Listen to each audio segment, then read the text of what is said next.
How you doing? I'm doing actually fantastic. Are you? Yeah, You've been through a lot in the last year. I definitely have. You had a car I had accident. a car accident with a deer. Yeah. Yep. You came out okay. I came out great. The deer did not, nor did my neighbor's fence or a couple of trees, but Yeah. I'm God's favorite because I'm still here. Yeah. But you lost your dad in May. Lost my dad in May, my grandmother in February. Yeah. But I've lost, I've got them. Yeah. They're still here. Mm-hmm. Yeah. Well, it's one of those periods where I've been through kind of years like that when you're kind of like, okay, just bring it all on. Right. You know. It's funny because I went into 2025 thinking this year's going to be better. Yeah. But 2026 is soon.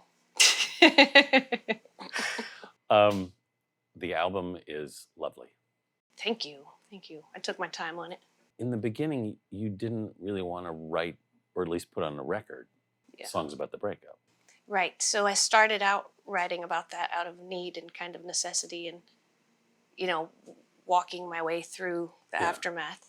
And got tired of what I thought was my own BS. Yeah. And wrote some different songs. Yeah. And tried to record those. Yeah. And got in a small discussion with my producer, Lawrence Rothman. Yeah. I was on one side of it, like wanting to do this thing, and Lawrence was on the other. What was Lawrence saying? Lawrence was saying that I needed to do this. Yeah. That it would help people and it helped me. Why didn't you want to do it? I was thinking there was more important things in the world. Pretty important to you. Mm-hmm. Yeah.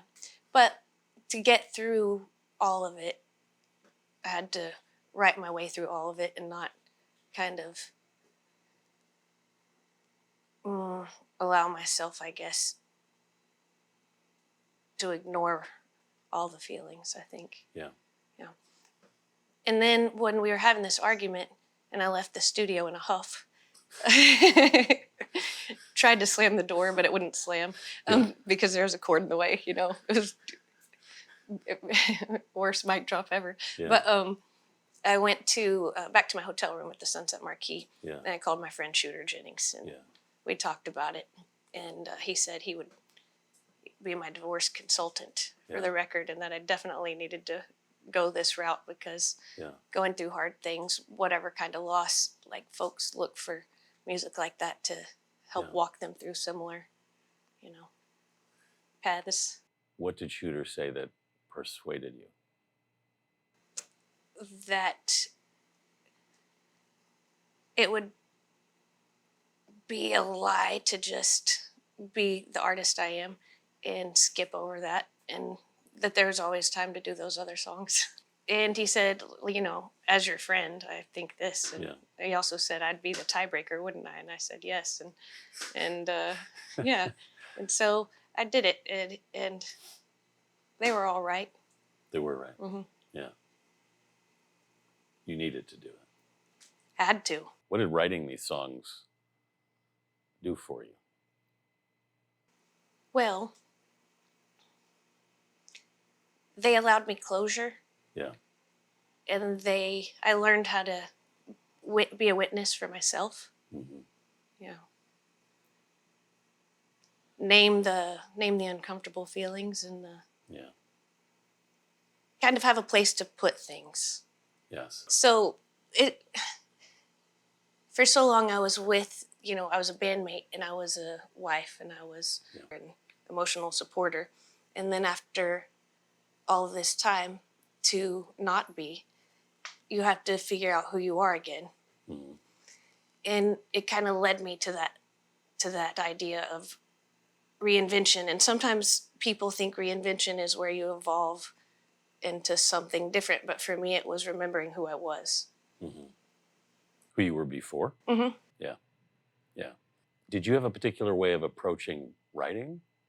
Yeah, I mean, for this record I did, I you can kind of feel it coming on. Yeah. These sort of things when you're having to do it for yourself. Mm-hmm. It's a kind of a thing you can't shut off. Yeah. And I would do that, and then Yeah, I would just show up and it'd be a quiet room or a quiet living room, and just try to find the words, and try not to caterwaul or wail. Did you start writing these songs before Lawrence and Shooter told you should, and just not want to share any of it? Or were you just deciding you didn't want to write about it at all? I'd already started writing You had? them. I'd even had many of them finished, and I'd written past Okay. them. But then also, I didn't write past the kind of emotional growth I had yet to do, or the kind of rebuilding I had yet to do. But so I kind of stopped 75% of the way, Right. and started writing about other things. But I guess that was part of the process too, because maybe I did need a break for a second from that to just be frivolous on the page. Yeah. Mm-hmm. Which I would think, when you're going through something like that, your feelings are changing constantly. Totally. It's definitely like, I don't even have the steps of grief memorized, but I know they all go back and run into each other all the time, all over the place. Yeah. And I do know that even though that the rebuilding has been a process, it's been mostly manageable. When last we talked, which was when Taken Like Man came out, which I was vaping. I was a vapist. Since you brought it up. So in that conversation we had 3 years ago, there was an epic double fisting of the vapes. Yes. Yeah. But you're not vaping at all anymore? No. What happened? Well, this is what happened. My daughter asked me to quit vaping, and I said yes, I would, as soon as I got a sinus infection, because I never get those. Yeah. And on April 13th, I got a sinus infection, and she of this remembered. Year? Yeah. That's another thing you got this year. But I love vaping, and I miss it, but I'm not doing it. It's like a bad boyfriend. Toxic. Was it hard giving it up? Oh, God, yes. Yeah. It was very difficult. My mom, she was telling me, she's a nurse and a doctor of nursing. Yeah. She's telling me that the physical effects will be over in 7 days or whatever. And I was calling her every day saying that was BS. What have I gotten myself into? There was definitely a period of me crying about the vape. Yeah. I cried about the vape.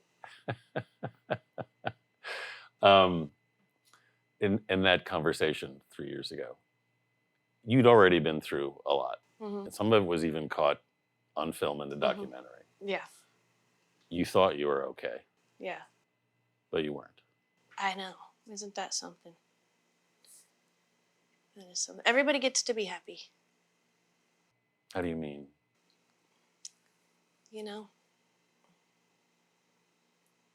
You can, everybody gets to make choices and everybody gets to wish each other well. Yeah. To quote myself, there is a way love goes sometimes. Yeah. So you were surprised. Yep. And not like a Christmas surprise way either. Yeah. Like a shocked way, of course, but more surprised now at the inner strength that I found along the way. Your own. Yeah. Yeah. And like realizations, like you're never too old. It's never too late. You're not too much and you're not too complicated. Mm-hmm. Yeah. How did you find those? Lots of alone time, and I like to make jokes, but Oreos, double stuffed Oreos. Yes. Lots of alone time, and just having to pick myself up and decide things for myself. And what is it? And going through all of it's really, really, really hard. But when you start getting to the brighter days and which do this thing of that days do, there'll be good ones and then bad ones. Yes. And before there's a lot of good ones, and something else happens. And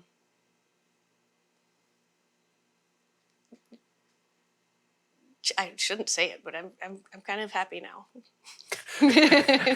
Why shouldn't you say I it? don't know. It just feels funny it feels selfish. Kind of happy now. I bought a new pen. You bought a new pen. Yep, I bought this pen. Yes, it's a really beautiful pen. Yes, and I also keep the house at whatever degrees temperature I like. Aha. Those kind of things. I have thermostat freedom. What is your chosen temperature? 69. But it's not because of that.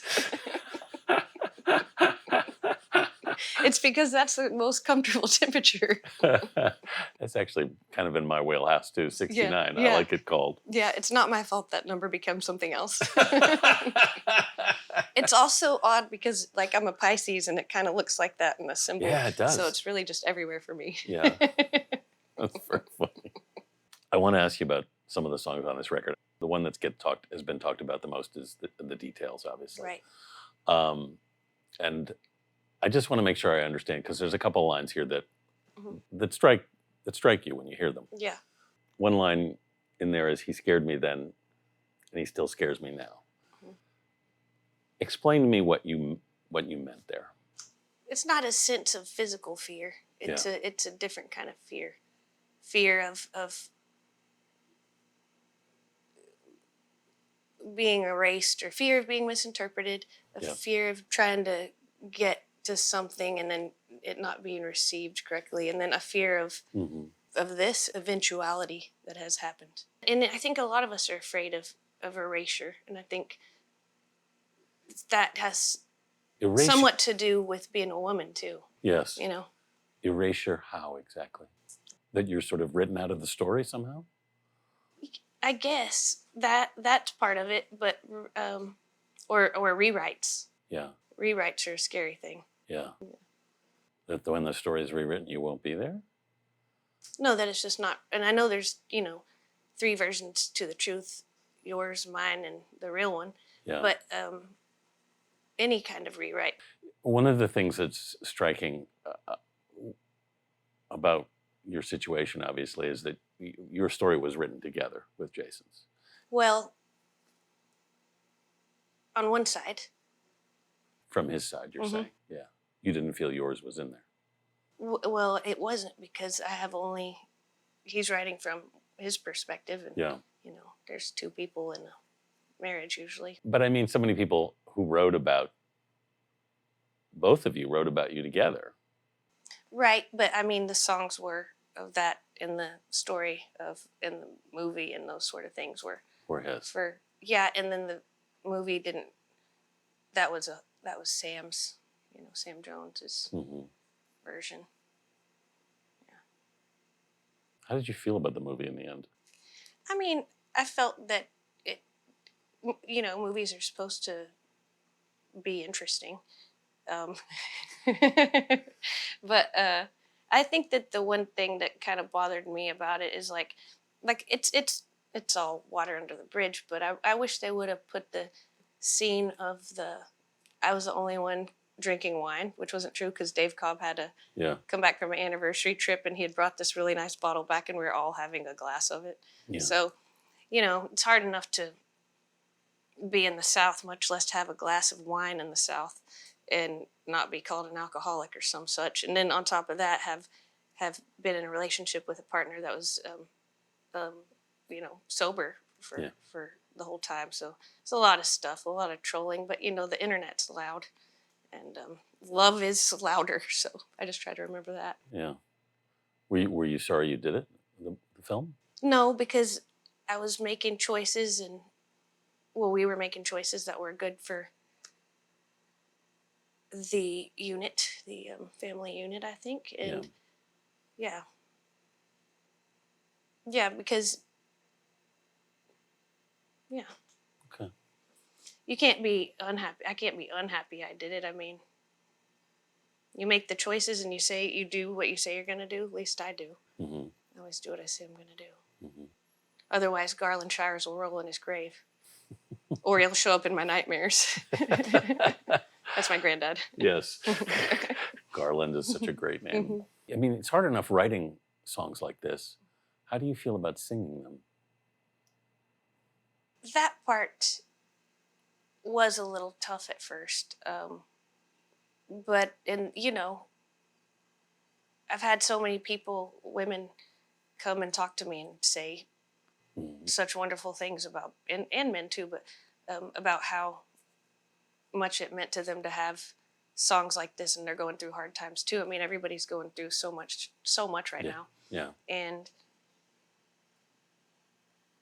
when I play them now, I feel like they're giving me even more, Hmm.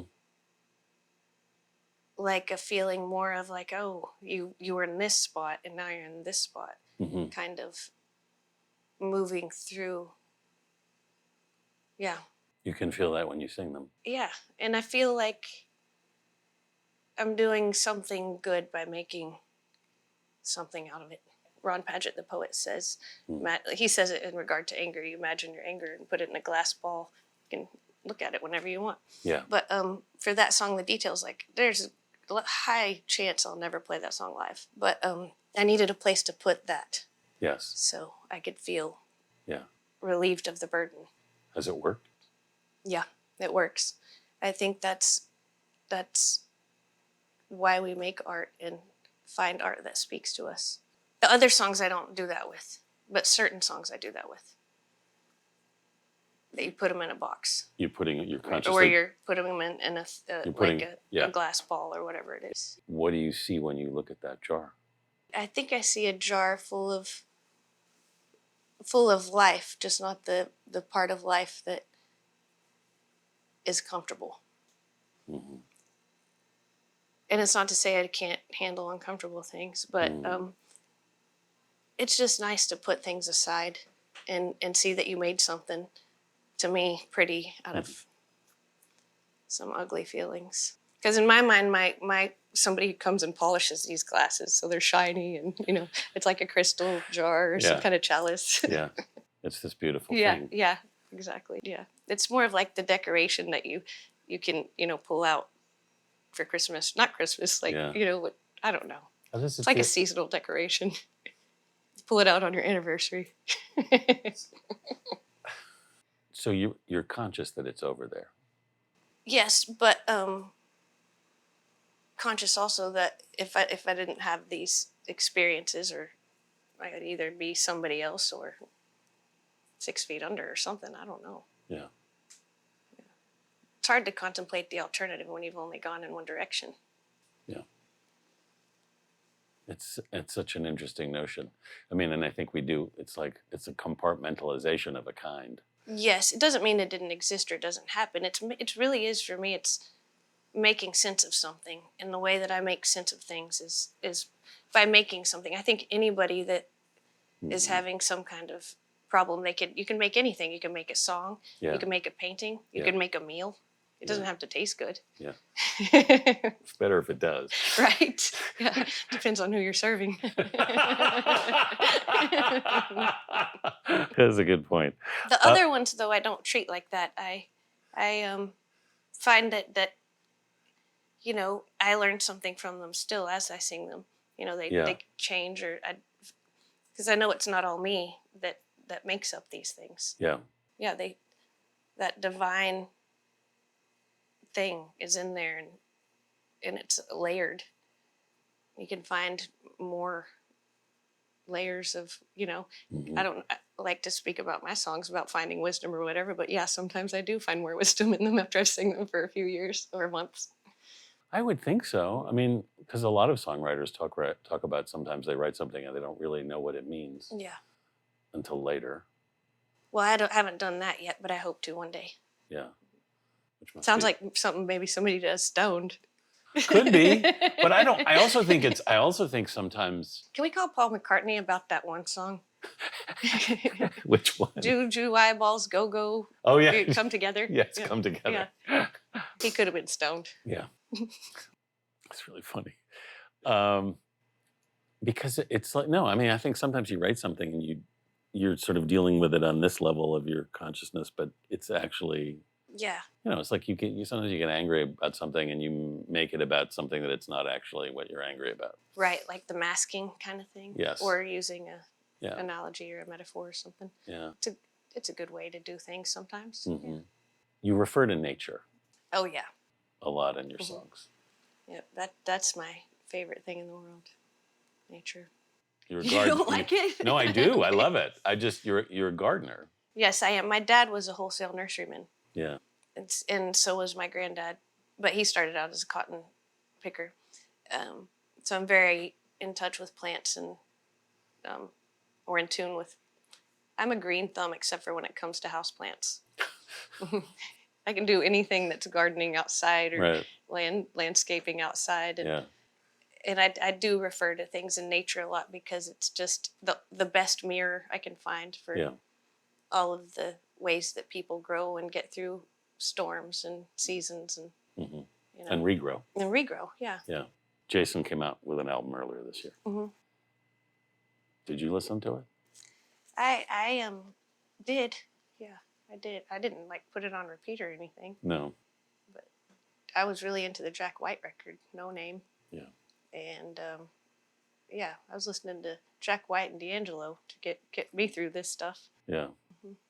So did you have any reaction to it? The time that I listened to it was on the week of my birthday. So I listened to it and then went ahead to celebrate my birthday. So at some point I might put it back on again, but I'm not really looking to do that right now. I get it. I'm surprised you even listened to it. Well, I do listen to New Music Friday, and yeah. And then what if somebody asked me, "Did you listen to it?" And I would have been like, "No." Well. Yeah. But I don't know. You'd be within your rights. Right. I mean, you get to choose what you listen to. Yeah, that's true. I mean, you can set the thermostat and the radio. That's true. That is true. But I'm a different kind of person. I know that in writing, you thought about mercy. Yep. How did you approach that? Well, this was a tough one because there's a line between, for me, to walk for being protective, wanting to protect her, and also demonstrate resilience. And I wanted her to, should she ever find herself in, as she will, in love's unprecarious arms and ins and outs of them, or whatever, know that she could make something. Like I said, whether it be a meal or a painting or a song. Right. And that we don't crumble